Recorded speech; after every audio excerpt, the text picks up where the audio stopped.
The instructions tell us to find all x values that make the expression undefined.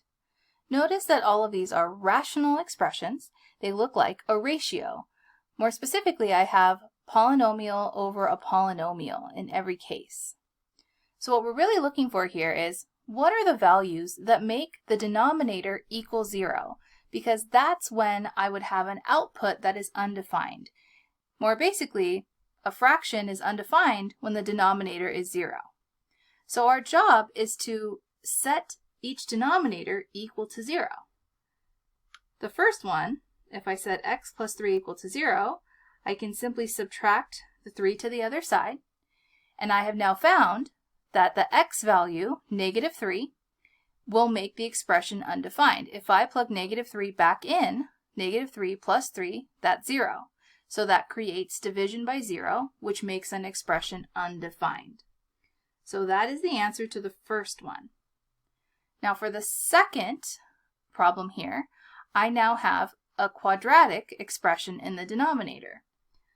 I still need to set it equal to 0, x squared minus 4x minus 5 equals 0, but the strategy for solving this equation is different because it's a quadratic.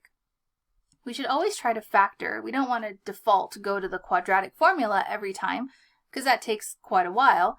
So this does factor to x minus 5 times the quantity x plus 1. And if I set each factor equal to 0, I get two values, x equals 5 and x equals negative 1. So it turns out, for the second example, there are two numbers that make the original expression undefined.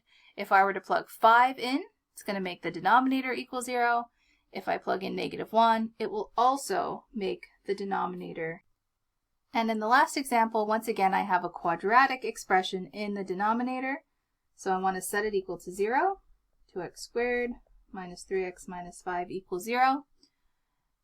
When I have a quadratic equation, I do want to try to factor it first. The quadratic formula, again, yes, will always work, but does take quite a bit of time.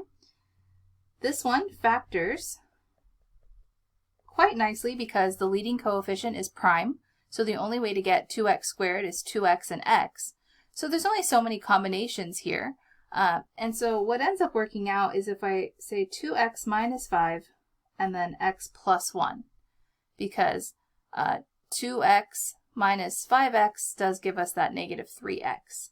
So factoring, of course, comes with practice, but once we have factored, we can set each factor equal to 0. So here we get 2x is equal to 5, or x is equal to 5 halves. And here I get x is equal to negative 1. So again, I have two values that make the expression undefined.